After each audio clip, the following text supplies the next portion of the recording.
screen and get us started.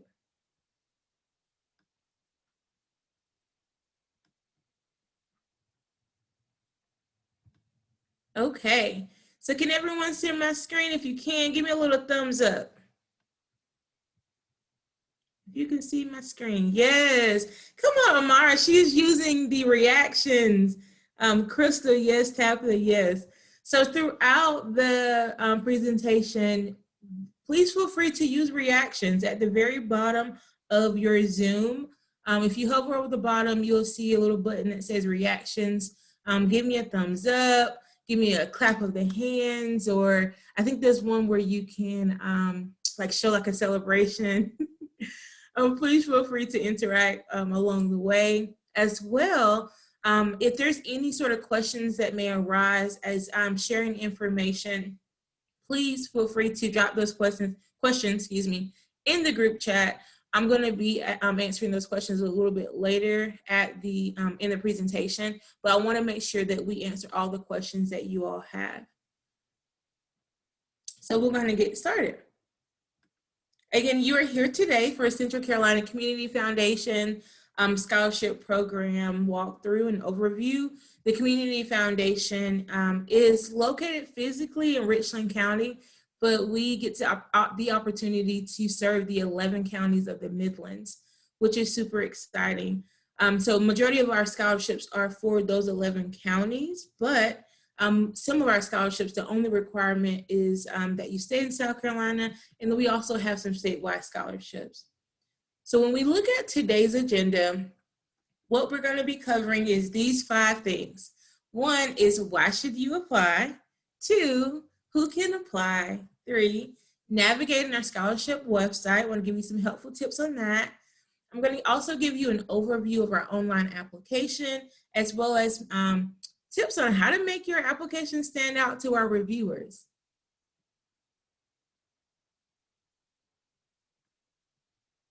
Okay, so why apply through the Community Foundation, CCCF?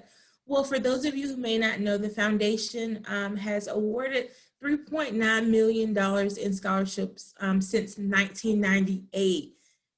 $3.9 million is a whole lot of money. And last year, we awarded a little over $500,000, $500,000 to students. Another benefit is that we have one application.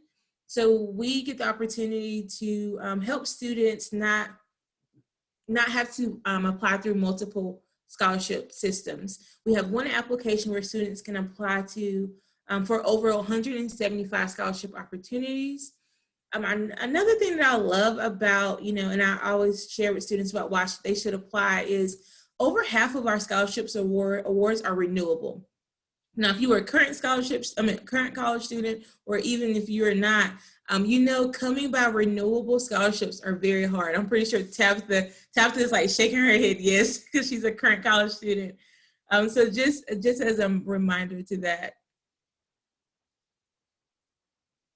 And then also another thing with that is we like to give out a minimum of $1,000 in our scholarship award. Now, however, we do have 2 or 3 scholarships that are a little less than $1,000, but of all the scholarship awards that we give out, majority of them are at least $1,000. And we have our scholarship awards range from that $1,000 mark to even a full ride. We have one scholarship that is for students out of Sumter, South Carolina, that's a full ride. But again, we try to make sure that at least the minimum amount that students will be awarded is $1,000. So next, looking at who can apply. So anyone who falls in these categories can apply. These are my high school seniors, my graduating seniors who will be entering into the college field this upcoming fall. You have our current college students, both undergraduate and graduate. We do have about 3 scholarships that are specifically for graduate students. I always encourage folks to, as I share a little bit later, check on our website at a place where you can actually see which of those scholarships are for graduate students. Students with some life experience can also apply. And what we mean by this are our students who maybe are non-traditional students who taken some years off since graduating high school or getting their GED and have decided to go into school, whether that is pursuing a 4-year degree, a 2-year degree, like an associate degree, or even a trade school. So my non-traditional students or students with some life experience, you all are welcome to apply as well. We have a scholarship, South Carolina residents who are eligible, as well as some out-of-state students, out-of-state residents. We have one scholarship in particular, our Sunoco scholarship, that is for the employees' children or their grandchildren. And Sunoco is a nationwide facility program, business, is a nationwide business. And because of that, students from all over the nation can be eligible to apply for that particular scholarship. The Sunoco scholarship is typically the only one that allows for students to be outside of South Carolina. And again, as I'm going through all of this, if you have any questions, please drop them in the chat box. So next, we're going to talk about navigating our online website. See, this is our beautiful online website here. And on our website, some key components that I want you all to be mindful of. Tabitha, can you see my mouse moving? Perfect. Some key components that I want you all to be aware of are our frequently asked questions on our website, our scholarship descriptions, as well as our scholarship applicant information. And the reason why I want you all to be aware of this, students and all, as well as if we have some parents on the line, our scholarship descriptions will give a list of scholarship funds that we currently oversee and administer, and it gives a description of their criteria. So it's an easy way within a couple of sentences to tells you what the criteria is for that scholarship, as well as what the average award amount has been historically. FAQs are pretty simple. I mean, frequently asked questions. So I always encourage people to check out that first. And then again, another component that I highly encourage you to look at is our scholarship application information. And this page will tell you what you need to gather before completing your online application. And we'll get into the online application a little bit later after this slide, well actually next. But I always encourage folks to look at that scholarship application information to see exactly what you would need to gather. On our website, you will also get a chance to see our timeline, as you see listed here at the very bottom. And I'm going to actually do something I'm going to zoom in for you. Y'all see my zoom? I just zoomed into the bottom. So our timeline our application is currently open right now until March the 5th. Students will be notified of their application status come May 26th, and they're going to be notified online through an email. The same email that you put on your application is the same email that we're going to let you know if you received it or not. And then on June the 17th is what we call our scholarship award form is due. And this form is for students who've been awarded. It's where the students will let us know what school they're going to go to.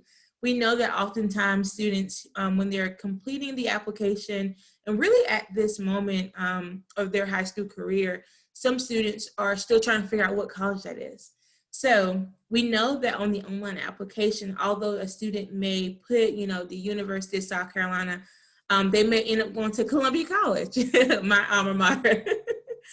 So we to be aware of all of that and to make sure we have the most recent information, we ask students to submit, students who are awarded a scholarship, we ask them to submit that information to us by June 17th.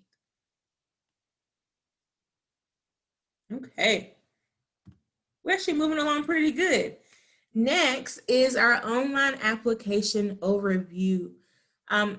If you've seen any of our scholarship promotions, you know that we really push the fact that with our application, you can apply to multiple scholarships with just one application.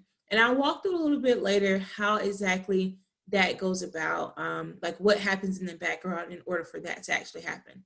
believe it or not, some people are like, man, that is too good to be true. How can I apply for, 10 scholarships with just one application? We work our magic. So when you're on our online application, this is what you will see first. And this is the login page. There are 2 scholarships that are currently located on this login page. And I'm going to zoom in a little bit more for you. The 2 scholarships that are currently located on this login page is our 2021, sorry y'all, Central Carolina Community Foundation Scholarship. This is the first one that you see is our general scholarship application. That is the one if you are applying for a scholarship for the first time and you currently do not have a scholarship with us, this is the application that you will select. And if I'm scrolling over to the side, you'll be able to see the apply button as well as when the deadline is for this application. Now, I have some students who at times complete our renewal application, some first-time students. This renewal application is only for students who currently have a scholarship with the Community Foundation. So these are our students who were awarded a scholarship for the 2020-2021 academic year. So if that's not you, that's not who you fall under, please complete that first application here, the 2021 Central Carolina Community Foundation Scholarship. So once you get all logged in and you're in the system, this is what you will see. This is your dashboard homepage. Now, I know it seems like a lot of different things, but I promise you it's not.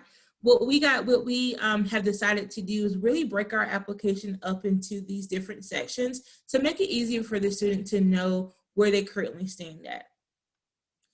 Key components of this dashboard is that I'm going to zoom in a little bit more.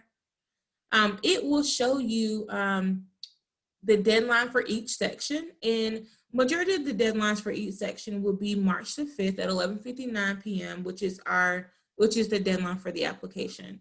It'll also give you a percentage that shows you in each section what your percentage is.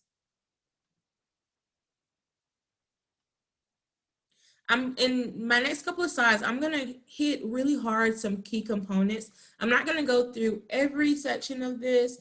A lot of it is very self-explanatory, but I am going to hit on some key areas that oftentimes when I'm reviewing the application, I'm like, why didn't students do this? Oh, I have a question. Yeah, Joseph, what's up?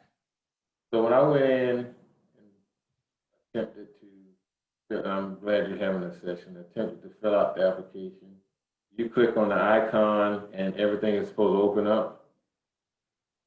Yep, everything is going to go open up. And what I'll do in these next couple of slides, I'm actually going to walk through that process, Joseph. So I think it might be explained to you your question, but if not, please hold on to your question or type it in the chat. And then I'll make sure if I don't cover it in my next couple of slides, I'll come back and make sure I address it at the end of the presentation. Okay, thank you. You're welcome. So next, we're gonna dive in a little bit deeper into the eligibility section. Here is what you will see if, for example, you start the application, start filling out parts of it, and you see here where it says the deadline, it shows the deadline, but it says that I'm 17%. This basically means that I've started the application, but I started this section, but I have not completed it. So I'm gonna, so once I click actually the eligibility section, this is what it looks like. It pops open to this form. And this is where I say the matchmaking happens here. This is so important for you all to, you as students and then parents if you're assisting your students or any sort of person who's helping students apply for scholarships. This portion is super important. This allows students to be matched with different scholarships. So it's gonna ask you a couple of different questions. And one of the questions will be, of course, what their age is, what their identity is, their GPA, what counties they're from, a lot of different other identifiers. And I'm gonna slide down a little bit. This is only a subset of the questions that we do ask.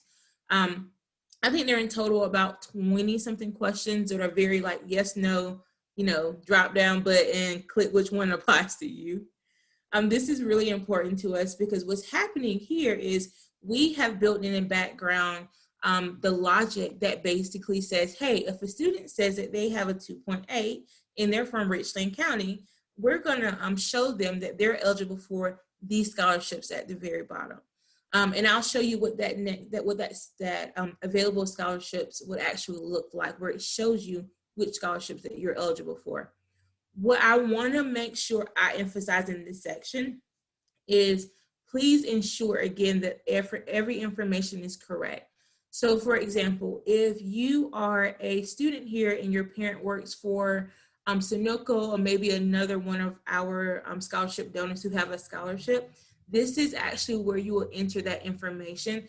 We will, in these set of questions, it will ask you a question like, does your parent or grandparent work for one of the below businesses?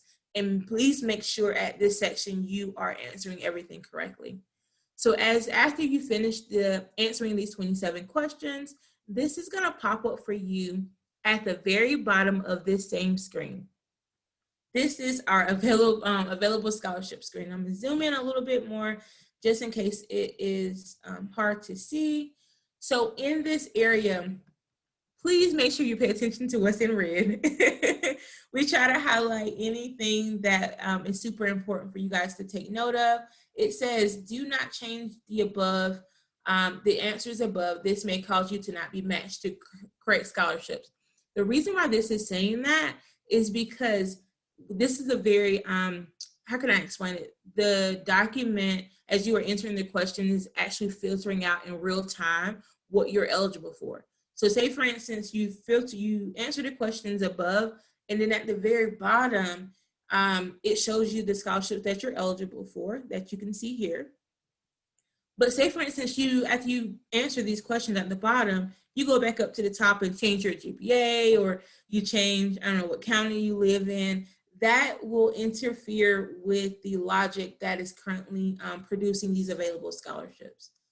Another key component of this is for you to actually select yes to every scholarship that you're eligible for. You would be surprised. Oftentimes, we will have students who are eligible for, say, 5 scholarships, but they will only click yes, as you can see here, to 1. Excuse me. And what that does is that we can't physically go in and click yes, even though we know that they're eligible. Students actually have to self-identify that they want to actually apply for the scholarship. So we encourage you to apply to as many as you're eligible for. It does not harm you. I will tell you, I had a student, actually I had like 3 students last year receive like 2 scholarships. And they would not have received those 2 scholarships if they did not select yes. This will also show you, say for instance, you complete everything and there's nothing here that shows. And you're reading through your site, you're like, okay, the Woodlands, well, I'm not actually eligible for this. So I said no, and there's nothing else that pops up at the bottom. That will let you know that you're not eligible for any of our scholarships that we administer. And it could be from a variety of reasons. I always encourage folks to check back up at the very top, which is that eligibility section we just talked about. Check back up at the top to make sure that you answered everything correctly. And if you did, then unfortunately you're not eligible for anything. But if you are, say for instance, you filled it out and you know for a fact, like, hey, my parent works for Sunoco is not showing up, or hey, I know I am we administer the First Choice Scholarship. Like, hey, I know I'm a member of Select Help by First Choice, but it's not popping up for me. Just give us a call, and I'll show you our contact information later. Give us a call, and we can actually help you decipher out, where in the eligibility section you enter the wrong information. So that is all of our eligibility section. Again, if you have questions for this particular section, put it in the chat or and hold on to it, and we'll talk a little bit further towards the end. Okay, I'm just rolling along. Next, I am going to talk about our request section. This is, I would say, the second most important section of the application. even though we have like 10 sections. I think the request is second of importance. And the reason why this is important is because this is actually how we do our letter of our recommendations. It's not a letter of recommendation that we require. It's actually a form that we send, that the system will send to people who you are want to submit a recommendation on your behalf. We always encourage students, this should be one of the first things. No, this should be the first thing you fill out when you start your application. Why? Because your recommendations have to be in on March the 5th, the same as your application. And although you may love your recommenders, they might be great people, they oftentimes forget. So this is really, really important. And the way that you can tell if your recommendation one has been sent out is this request area right here. So right now it says 0%. This is letting me know that I have not sent a request out to anyone. You are required for your application to have at least 2 recommenders submit a recommendation for you. And for example, if I put in, and I'll show you what that looks like and how to input those information. But if I put in at least 1 person, then this will show 50% because it's 1 out of the 2 that I've requested. For the received, this lets you know if your recommender has submitted. And again, you might have to follow up with them. Well, for example, if your requested is at a 100%, meaning you sent out both of your recommendations, but your received percentage is only at 50%. That will let you know that actually only 1 of your recommenders have actually submitted their recommendation for you. What I like to tell folks is to students to, once you send out that actual request, is for you to follow up with those recommenders and say, hey, just to let you know, I have put your name and email down to submit a recommendation on my behalf, and for you to check your spam box. It will come directly from our Community Force system. So our next slide is actually going to show you, once I click on that request section, this is going to pop up. This is the recommendation guidelines, and this is probably something that you all are familiar with. It talks about the deadline for the recommendation. It also talks about, what type of person should submit your recommendation, non-family members. You will be surprised. There's been years where I've looked at a email or a person's name and realize that it's actually a family member. And if that's the case, then that recommendations cannot be, we can't use that recommendation if it's from a family member. In this area, it would also give you the direction to say, you click on the hyperlinks below, which are these 2 hyperlinks, Scholarship Recommendation Form and then Scholarship Recommendation Form 2. Once you click on the recommendations, it'll, and I'll show you in the next slide, it'll let you know, you put in the email request for the person, you put in their email and the name of the person that you want to send the recommendation to. And I'll show you next what that actually looks like. So if you click on the blue hyperlink, again, I'm putting my mouse over the blue hyperlink. And once you actually click that, this will pop up for you. Another screen that same information is emphasized about the instructions for the recommendation.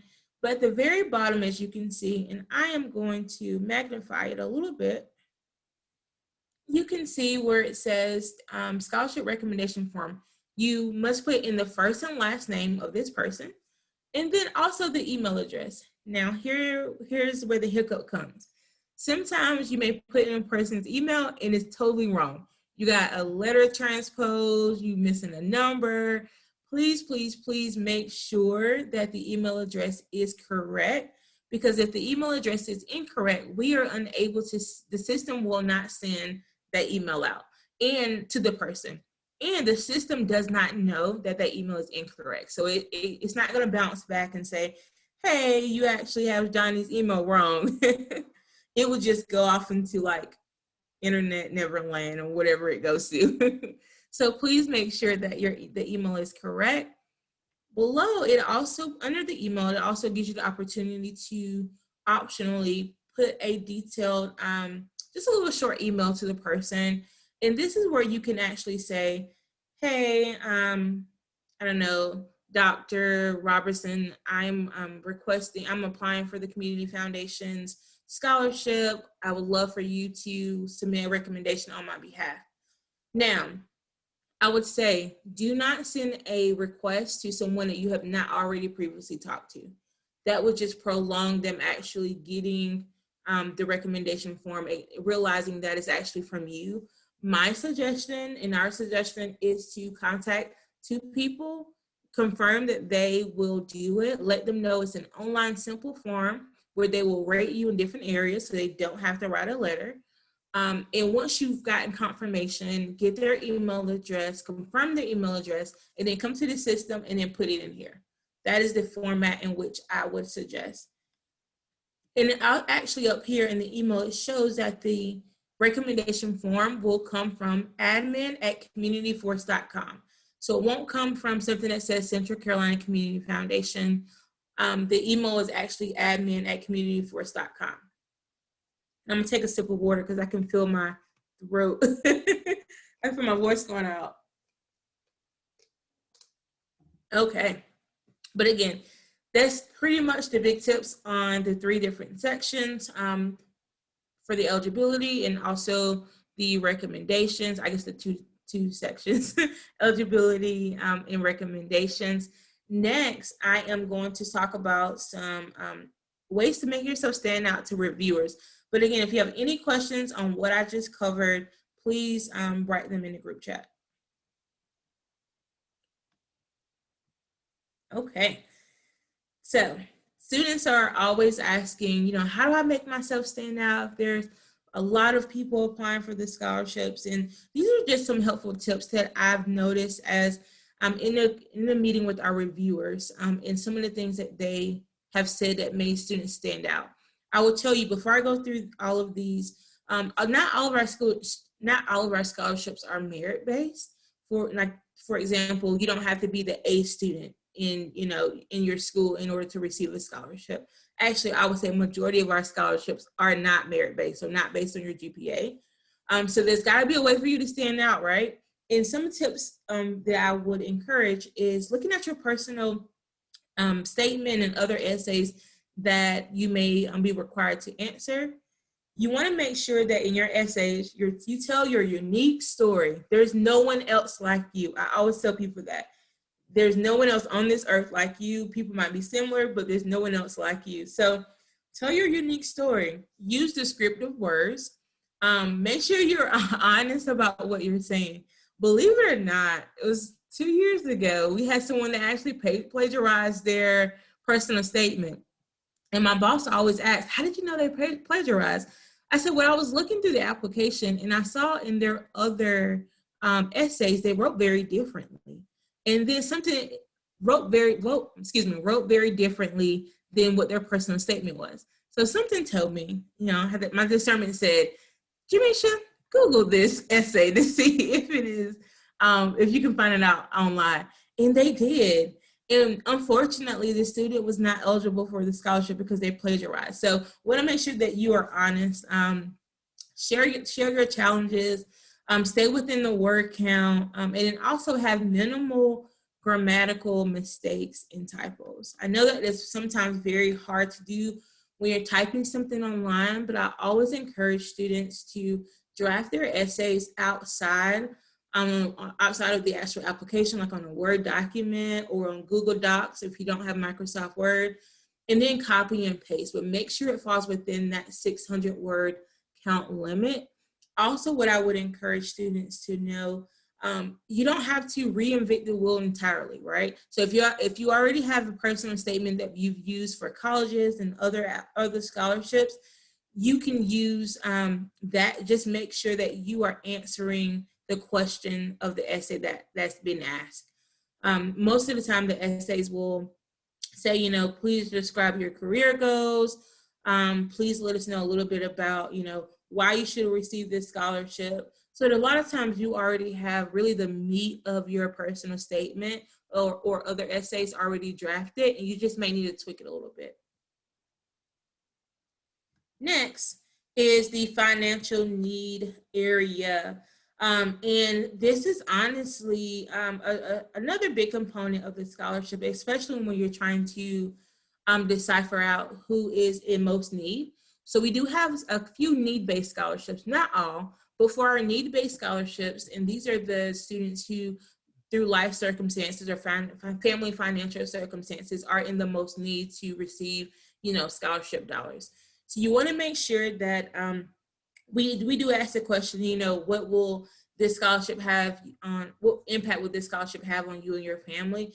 You want to really talk about that.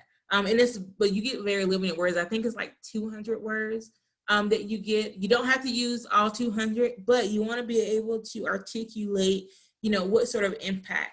Do not say, well, you can, but I highly encourage you not to say, oh, this would be great. My family could really use it, because you're not bringing in those descriptive words. You're not really making a case for why you may need financial need more than someone else. So that's really important. Also in the financial need area, we ask the question, how many grants and scholarships that you currently pursuing? And then also, how much in aid do you anticipate receiving? Now, for this part, I really want you guys to really think critically. So for example, if you have received 20,000 from USC, 15,000 from Columbia College, and 5,000 from Benedict College, do not say that your total amount, what is that, 20, 15, 5, it's 40,000? Do not say that you currently have $40,000 in scholarship aid, because although that combined you have $40,000, what we want to know is, think about those three schools. Since say it's Columbia College, say that's one that you're really focused on going to, and Columbia College, what I say, gave you $15,000, say that you have received $15,000. Because if not, what that will let us know when we're looking at financial need, we'll say, oh, well, this student has 40,000 and the student only has $5,000 in aid already provided to them. With you, we know that you can't take that total 40,000 aid to one school. So again, think about the school that you most are likely to go to. Even if it's that USC that offer you 25, make sure that whatever school you're most likely to go to, that's how you're calculating and accounting for how much money you've already received in aid. We have a few more slides that go through. Next is outside of classroom. This is really our extracurricular activities. We want to know what you all are involved in outside of school. So community involvement, whether you're volunteering at an organization, whenever on the application it says extracurricular activities, again, that's what we see that as school related. There is an area where it says like hobbies and things like that. So just to make sure you understand the difference between that. We also put in the area for you to talk about your work experience.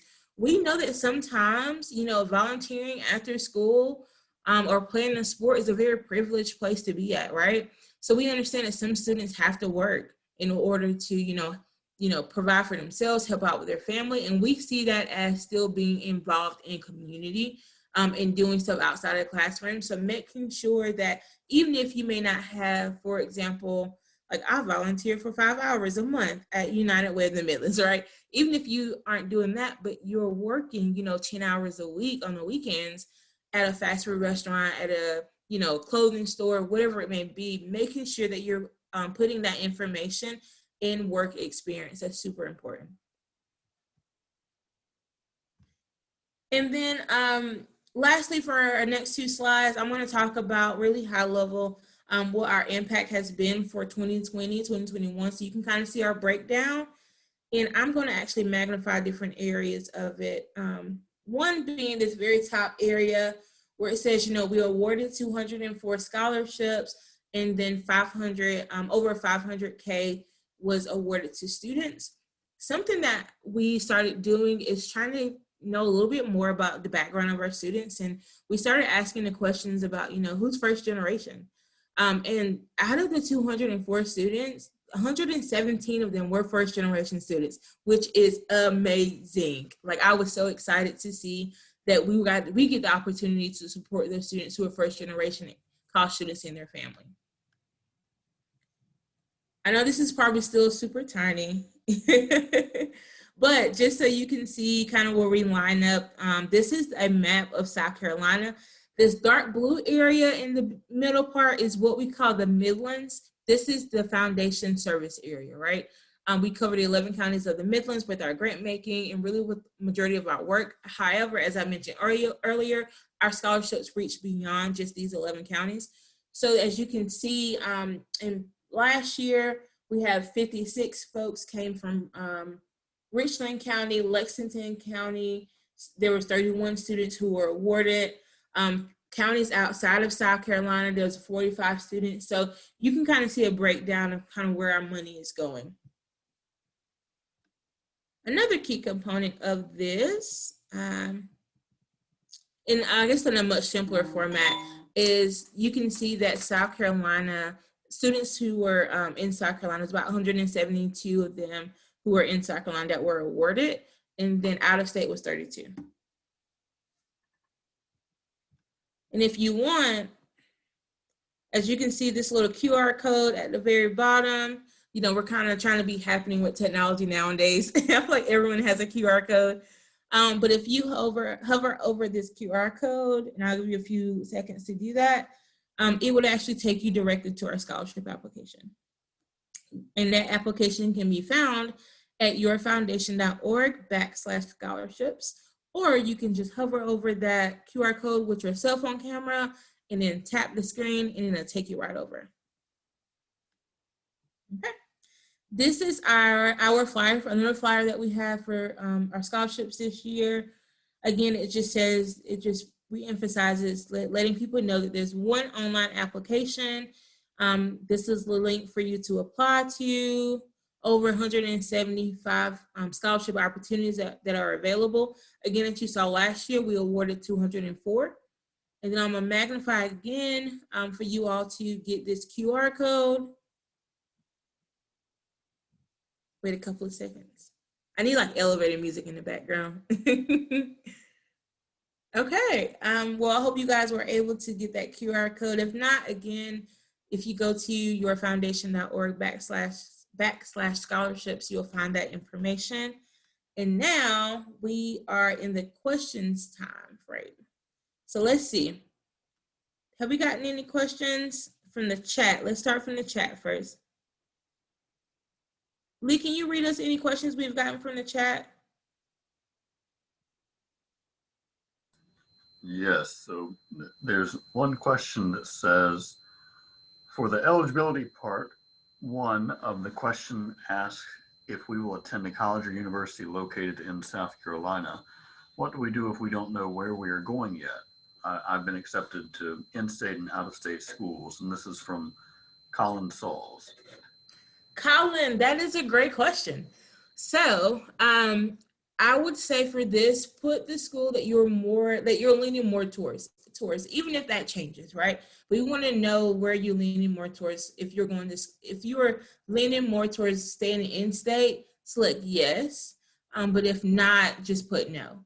And what I would tell you is, say for instance, you click yes, and it shows that you're eligible for a scholarship that's based on you being in state.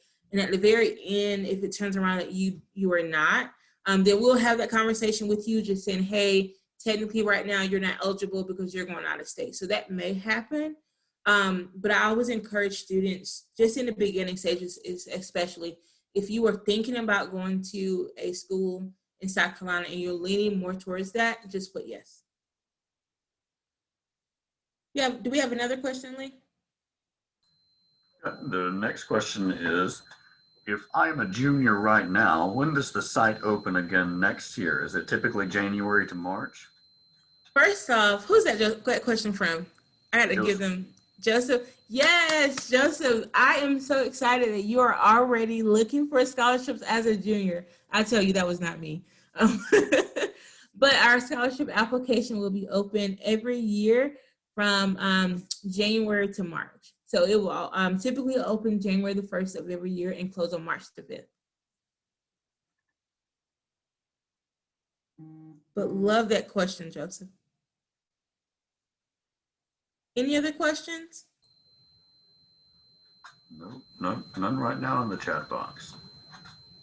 Okay, so our final slide is just a picture of me and Tabitha. These are our beautiful faces. So if you have any questions, please contact us. The email is there. It's scholarship@yourfoundation.org, or you can call us. We love to talk with you. If you're working through it, if you're online, you're like, man, I'm not getting it. Please give us a call. We're happy to walk with you through it. Again, thank you all for joining us on today. And if you have any questions, even following up after this meeting, please just shoot us an email and we'll get back with you. Oh, Demisha, there's one more question just popped okay. in. In the academic information part, do they need to put their graduation date for high school or expected college graduation date? Or if I remember this section correctly, it's asking you what is your current academic standing, and if you are current, Tabitha, do you remember this question? Yes, so there's one question that asks you about your highest grade completed as of spring, and then the expected graduation date should be when you expect to finish whether you're going to a technical school or college, it's whenever you expect to finish that. Thank you, Tabitha. Y'all, she knows this scholarship application up and down, okay? Oh, and then another thing, I guess my last thing I do want to hit on regarding transcripts. We get a lot of questions about transcripts. It can be your unofficial transcript from your school. I know that, with people being out of, because of COVID out of school, it can be your unofficial transcript. It would need to show your cumulative GPA and then also the current term. That's all it needs to show, but it can have that unofficial mark on your on it. But that is pretty much it. Again, you see our contact information there. If you have any questions, we would love to chat with you through it. First, go through the FAQs, right? And then if you have any questions after that, please contact us. Oh, I have a final. I see the final question now. It says, how do I get a copy of my ACT score? I got a copy of my SAT score, but I had trouble with the ACT. You would have to reach out. I believe it's College Board is the one that provides SAT and ACT. You would have to reach out to College Board to get a copy of that. And typically it allows you to download your scores. And if you're having trouble downloading the scores, contact their technical support. But if that's still not working, you can always provide a screenshot of the pages. But just make sure that it's a screenshot of the entire page.